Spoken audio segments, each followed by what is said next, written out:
Muito bem, pessoal. Outro caso muito comum e que a gente vai ver agora nessa demonstração é uma pergunta muito comum, né? É qual a diferença entre seek predicate para predicate? E em poucas palavras seek predicate é um predicado, né? Um filtro que você utiliza para navegar pela árvore balanceada e fazer um filtro de um índice, né?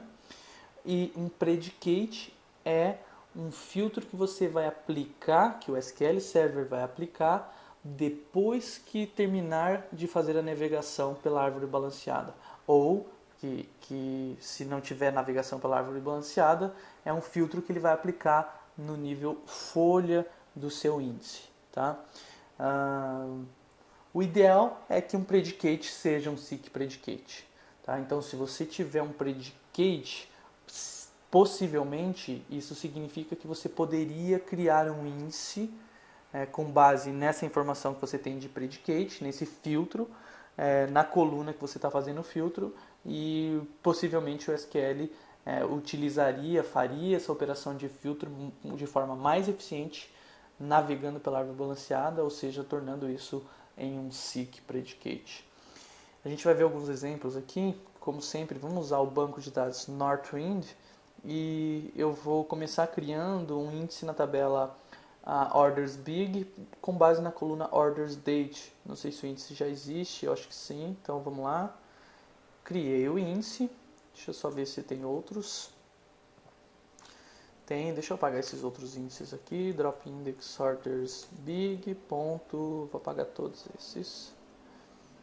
Vamos lá, Ctrl C, Ctrl V, só o order date que não, né? Então vamos apagar eles, beleza, feito.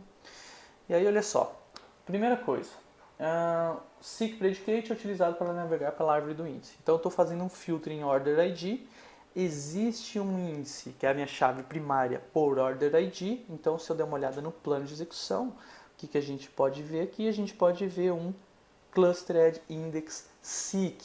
E se a gente parar o mouse em cima do Clustered Index Seek, a gente vai ver aqui que em Seek Predicates eu tenho um seek aplicado na chave Order ID com o que? Igual a essa operação de conversão implícita de uma variável para inteiro. Ora, por que variável se a sua consulta não está parametrizada, Fabiano? Se você não declarou variável? Quem parametrizou a consulta aqui foi o SQL Server. Então, internamente o SQL parametrizou a consulta, jogou o valor para uma variável e está usando a variável aqui. Tá? Então, é o seek predicate, é esse filtro que eu apliquei de order ID igual a 10, a 100.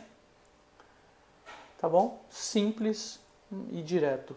Agora, eu posso ter também um predicate. Então, agora, além de estar aplicando um filtro em order ID, eu também estou aplicando um filtro em order date. E aí vamos ver como ficou o plano de execução. Se eu parar o mouse aqui em cima, aí, olha só, primeiro que a gente consegue identificar que ele não usou APK. Ele usou um índice por x order date. Ou seja, ele fez um seek predicate com o meu between, né? Então, porque o que eu pedi aqui? Eu quero todas as vendas que estiverem entre 1/1 de 2012 e 10/1 de 2012. Então, dos primeiros 10 dias do ano de 2012. E o order ID tem que ser menor que 100 mil. Tá? O que o SQL decidiu aqui? Ele decidiu que ele tem duas formas de acessar, de responder essa consulta. Um, utilizando o índice por order date e outro utilizando o índice por order ID, que é a minha chave primária. Ele decidiu usar o índice por order date. E aí ele aplicou um seek predicate com base na coluna chave do meu índice, que é a minha coluna order date. Então ele converteu, né, aquele between por menor ou igual e menor, isso, maior ou igual e menor, tá legal? E depois que ele terminou de fazer o seek predicate na order date, Interessante que ainda tem aqui reparem que o predicate ele é duplicado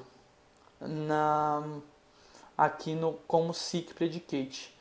Por quê? Então, o que eu queria mostrar primeiro é que tem um predicate aqui, né, que é executado depois do seek predicate. Só que nesse caso, vamos só, não ficou muito bom esse exemplo. Vamos pegar outro exemplo aqui, ó, só para vocês visualizarem. End, sei lá, vamos pegar uma outra coluna lá, value. Value menor que 10. Vamos lá. Cadê o value? Onde que ele foi aplicado? O value vai ser aplicado. Muito bem, agora ficou bom. Olha só, vamos lá, vamos processar essa consulta, beleza? Eu tenho 3 filtros para serem aplicados. Então vamos lá. O que ele fez primeiro? Leu o índice de order date, aplicou o filtro lá em order date, que é o meu between, ok? Aplicou o filtro em order ID. Por que ele conseguiu fazer um seek predicate por order ID? Porque order ID é a chave do meu índice cluster, então ele faz parte do não cluster, tá? Então ele consegue fazer o seek predicate lá também. Agora, ele mostra de qualquer forma que é um predicate também, tá? Essa operação no filtro por order ID. E aí, e o filtro pela coluna value que você acabou de digitar, Fabiano, ele fez aonde? Ele fez nesse índice? Não porque a coluna value não pertence a esse índice. Ele só vai conseguir filtrar quando ele fizer o lookup. Então, como a gente pode ver aqui, ó, no lookup, na operação de lookup, ele lê a informação da coluna value, né? Ele retorna aqui value, tá vendo? No output list. E aí aplica quem que ele vai retornar? Só o que esse predicate for igual a true, ou seja, value for menor que 10. Tá certo? Então, tá aí a diferença entre seek predicate e predicate. Agora, uma pergunta interessante, né? Voltando sobre a consulta aqui original. A gente tem 2 índices, né? Um por order date e outro por order ID. Qual é a melhor forma de acesso? Qual índice? Filtrando por order ID e depois aplicando um predicate de order date, ou filtrando por order date e depois aplicando um predicate de order ID? Depende da seletividade dos filtros. Qual desses filtros é mais seletivo? O por order date ou por order ID? Porque se for por order ID, então ele vai usar um índice por order ID. Se for por order date, ele vai usar um índice por order date. Então, por exemplo, eu vou diminuir aqui, ó, a quantidade de linhas que order ID irá retornar. Eu vou falar mais detalhes sobre seletividade nos próximos treinamentos on demand, tá? Sobre plano de execução. Então, se eu deixar essa expressão, esse filtro mais seletivo, ou seja, fazer com que menos linhas sejam retornadas, aí o SQL passa a optar por, ao invés de usar o índice por order date, usar o índice por order ID, que é a chave primária. Então vamos lá, vamos ver. Tá lá, ó. Agora não tem mais lookup. Por quê? Porque ele já foi no cluster e no cluster tem todas as colunas. E agora, ó, ele fez o seek predicate por order ID e depois aplicou um predicate por data. Perfeito? Muito bem. Legal, é isso que eu queria mostrar para vocês. Vamos lá, próxima demonstração.